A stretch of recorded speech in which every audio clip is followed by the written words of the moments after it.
بسم اللہ الرحمن الرحیم۔ السلام علیکم رحمۃ اللہ وبرکاتہ۔ خبردار، گوشت اگر غلط پکایا تو کینسر آپ کا مقدر۔ کیا آپ بھی گوشت غلط طریقے سے پکا رہے ہیں؟ ناظرین، پاکستان بھر میں خواتین گوشت کو پکانے کے لیے کئی طریقے آزماتی ہیں۔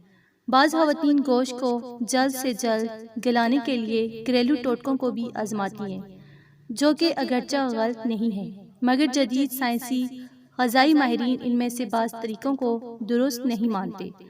بعض مرتبہ تازہ گوشت کو گلانے اور پکانے میں گھنٹوں لگ جاتے ہیں، جس وجہ سے خواتین تنگ آ کر دیسی ٹوٹکے آزماتی ہیں، جن میں سے بعض ٹوٹکے گوشت سے کئی وٹامنز اور منرلز کو خارج کر دیتے ہیں۔ ہیلتھ جرنل ہیلتھ میں شائع غذائی ماہرین کے ایک مضمون کے مطابق گوشت کو درست اور محفوظ طریقے سے پکانے کے لیے اسے زیادہ سے زیادہ دیر تک پکایا جائے، کیونکہ گوشت غلط طریقے سے اگر پکایا جائے تو اس سے کینسر کے چانسز بھی انسانی جسم میں پیدا ہو سکتے ہیں۔ عام طور پر لوگ کئی مہینوں تک جمے رہنے کے بعد قربانی کا گوشت یا دوسرا جو بھی گوشت ہے وہ اسے کھاتے ہیں، جو صحت کے لیے نقصان دہ ہوتے ہیں۔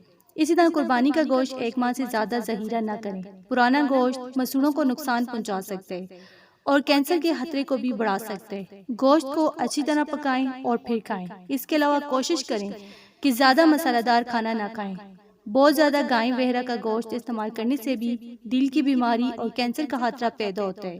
گوشت پکانے کے انداز کو بدل دیں، جس میں ابالنا، اسٹیم، گرلنگ اور اچھی طرح گلا کے کھانا پکانے کے طریقے شامل ہیں۔ طریقہ کار صحیح استعمال ہمیں گوشت کو آسانی سے ہضم کرنے میں مدد کر سکتے ہیں۔ تو اگر آپ صحت مند رہنا چاہتے ہیں، کینسر اور دل کی بیماری سے بچنا چاہتے ہیں، تو گوشت کو اچھی طرح گلا کر پکائیں اور صحیح طریقے سے پکائیں اور اس کا استعمال زیادہ نہ کریں، اس سے آپ کی صحت کو خطرہ پہنچ سکتا ہے۔